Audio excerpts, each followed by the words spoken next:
Let's start somewhere painfully familiar. It's late afternoon, you're tired, your toddler is crying because the biscuit snapped in half. Not metaphorically, literally. And somehow that tiny fracture has become the emotional event of the century. In that moment, you don't think about developmental psychology, you think about survival. You think, I just need this to stop. So you escalate. You threaten timeout. You remove the biscuit entirely. You raise your voice just a notch. I've been in that situation with my daughter, and I know that when behavior feels chaotic, control feels calming. But here's where things get interesting. Control and regulation are not the same thing.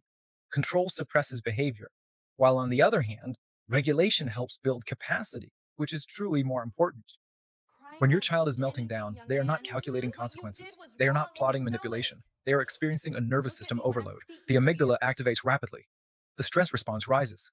Cortisol increases. And the thinking part of the brain, called the prefrontal cortex, temporarily reduces activity. In that state, reasoning doesn't land. Long explanations don't land. Threats certainly don't land.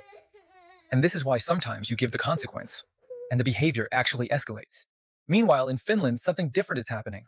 Parents are not constantly reacting to explosions. They found a smart hack to work around these moments. They figured out that by reducing the conditions that create explosions in the first place, they reduce environments for meltdowns altogether. It's no surprise that Finland has ranked as one of the happiest countries in the world for years. And happiness isn't manufactured at adulthood, it's built early. Finnish parents don't eliminate boundaries. They eliminate unnecessary nervous system stress. And no, this isn't because Finnish children are born with some secret obedience gene. It's just great parenting that we love. The system around the child is designed differently, which is what we will focus on in this video. And the first secret begins outside. Before we talk about what Finnish parents do differently, we need to understand why traditional punishment often creates the very behavior we're trying to stop. When a child feels threatened, and yes, even mild social threat counts, their stress response activates automatically. In these situations, the amygdala scans for danger. It doesn't differentiate between a tiger and a raised voice. So when discipline is delivered with tension, volume, or emotional intensity, the brain registers threat first and lesson second. And under stress, access to reasoning drops, which means your child is biologically less capable of absorbing the correction you're trying to give. This is why long lectures delivered during meltdowns are remarkably ineffective. They sound impressive, they just don't land. Timeouts can sometimes work as a reset, but if they're experienced as isolation or rejection, they can amplify distress rather than regulate it. There's a difference between compliance driven by fear and cooperation driven by safety.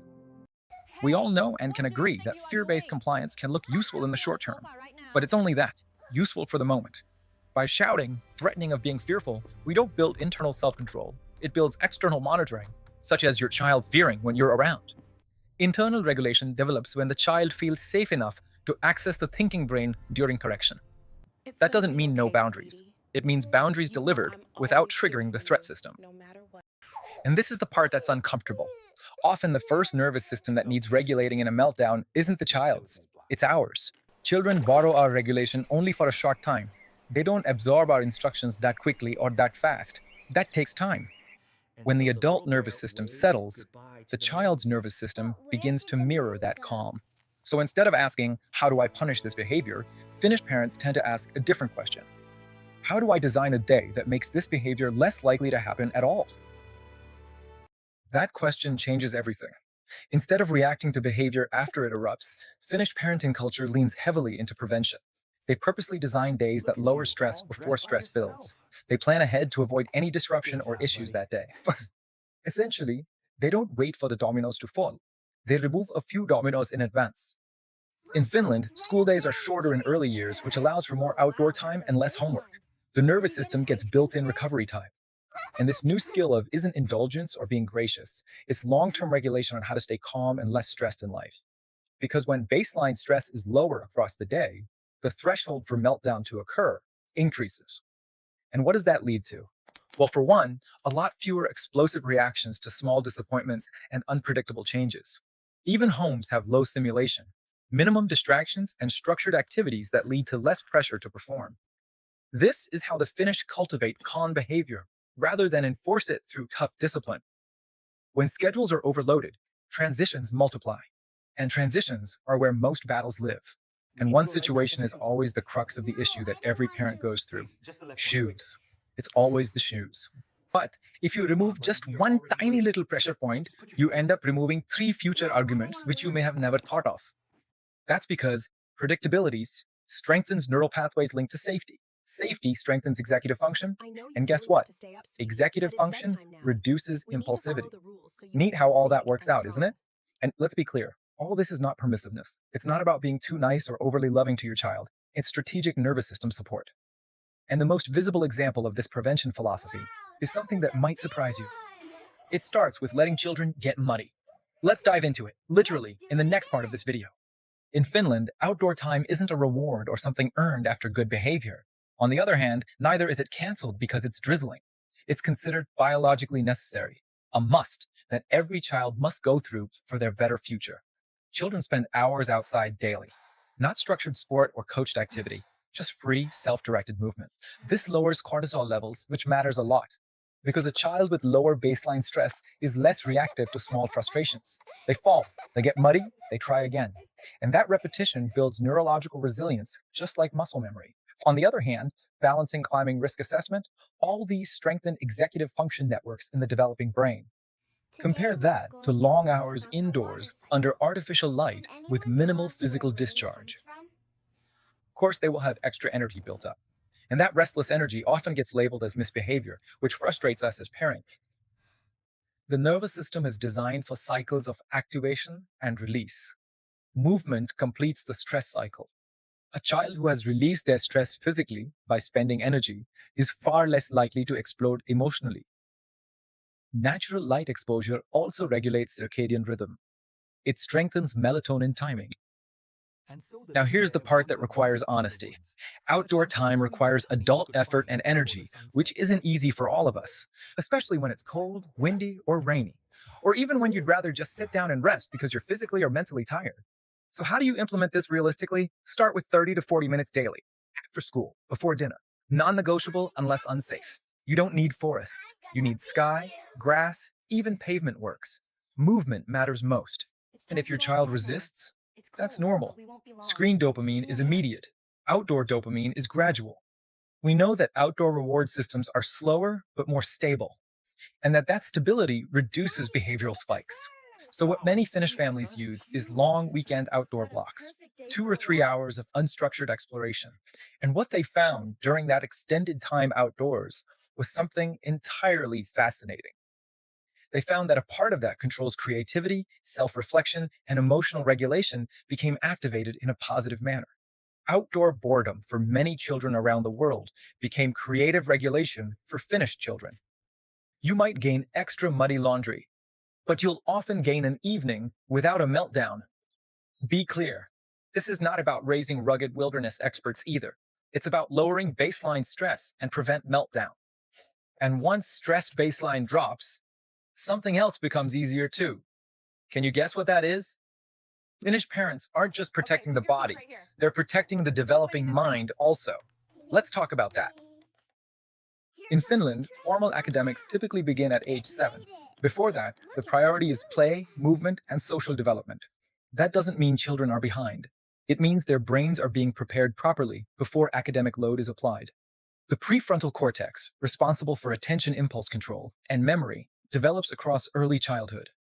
When we introduce heavy academic pressure too early, we ask that system to perform before it is developmentally ready.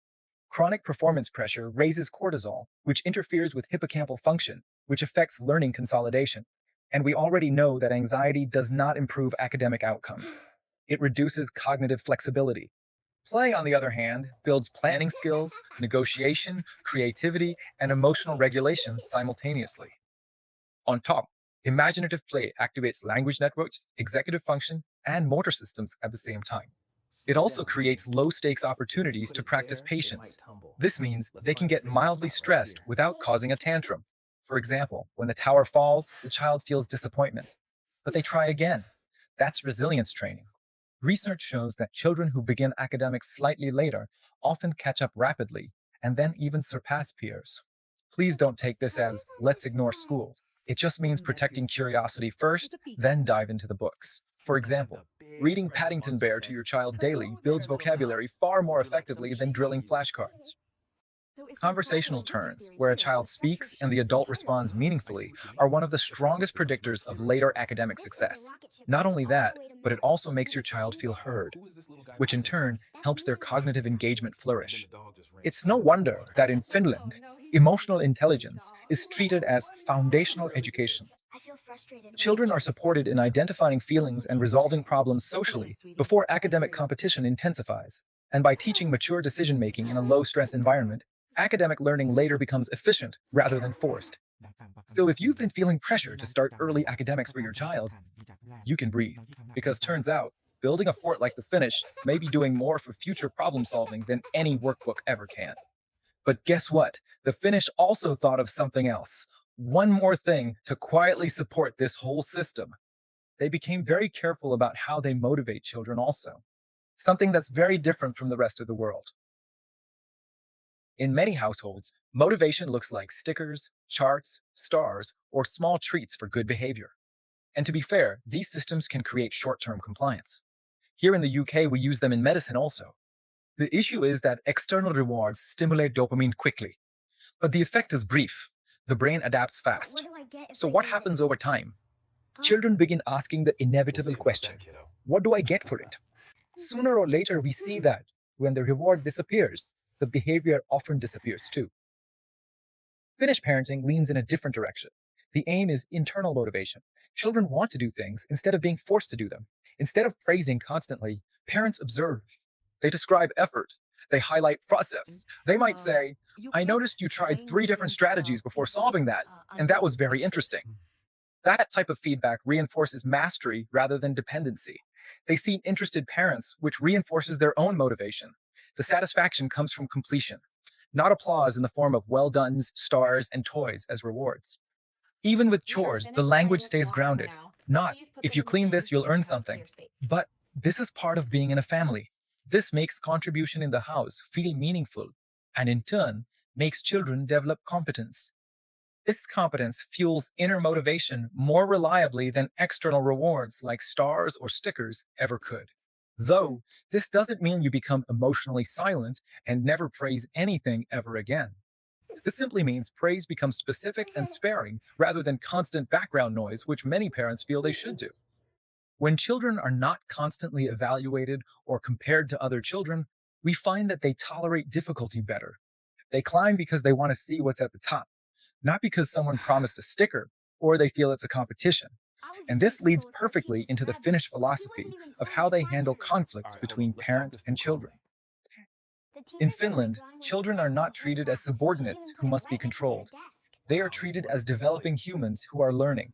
That very important distinction changes tone and parent-child relationship immediately towards the better. Authoritarian control says, obey because I said so. Respect-based authority says, here is the boundary and here is why it exists. Boundaries still exist, but they are simply explained instead of imposed through fear. And when protest comes, which, oh boy, it will, it isn't automatically framed as defiance. It's seen as emotional processing and respected more as a mature person instead of child treatment. A Finnish parent might say, I see that you're frustrated. That makes sense. Instead of stop crying, there's nothing wrong. Validating their feelings does not mean agreement. It means emotional recognition, something children pick up on. And when children feel understood, listened to, and cared for, cortisol falls and their nervous systems soften. This leads to inner serenity and calm predictability in their children. They grow with minimal stress, which in the world today is rare. A good example is bedtime. It's a universal test case, isn't it? Many of us dread bedtime because we know the struggle. But in Finnish households, the adult stays emotionally neutral. There's no escalation. Repeated calm boundaries are presented by parents, which strengthen calmness over time. While conflict between siblings is also treated as a learning environment rather than a discipline emergency. Our Finnish friends will guide their children through problem solving instead of immediately delivering a verdict. This builds a great bond, empathy, and negotiation skills, alongside impulse control so they don't act out so easily. And here's something else important. Adults show and acknowledge fault in front of their children.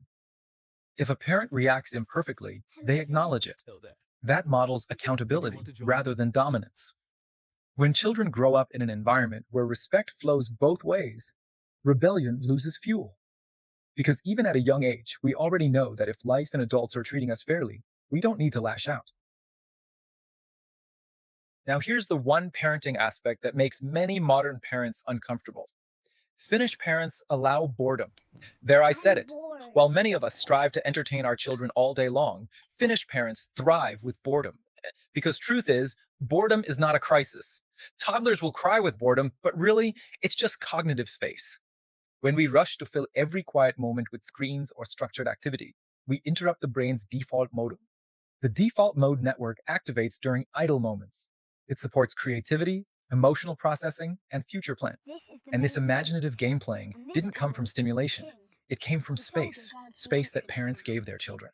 In contrast, many children elsewhere move from structured activity to structured activity with very little cognitive recovery. And what we've learned and said throughout this video is that constant stimulation raises baseline cortisol. So how do we turn this dial down? Well, the answer is boredom. When we can sit in peace with ourselves, we're truly stress-free. Unstructured time allows children to initiate tasks themselves with a creative mind rather than follow instructions. Yes, there may be a few minutes of dramatic sighing at first, but that's just part of the transition. If the parents hold steady and don't give in to the momentary frustration, creativity almost always follows. Independent play strengthens brain power because the child must plan, organize, and sustain attention without prompts. If you do this, what you'll find is that some of the most regulated evenings begin with nothing scheduled. I'm bored. A simple response like, What do you think you could "What do? do you think you could try?" shifts responsibility back to the child. This shift builds self-efficacy along with creative and problem-solving skills at a much earlier age than other children. This newfound self-efficacy skill reduces future meltdowns because children trust their ability to generate solutions. Boredom also supports emotional processing. Feelings that are avoided through constant distraction eventually surface more intensely. By allowing space and boredom teaches the nervous system that quiet can be safe also, that we do not always need distraction. When you combine outdoor regulation, low academic pressure, intrinsic motivation, mutual respect, and space for boredom, you don't eliminate big emotions or mute their feelings or suppress your child in any way whatsoever. You simply raise a child, a great child, that can move through them and prepare them for the big world.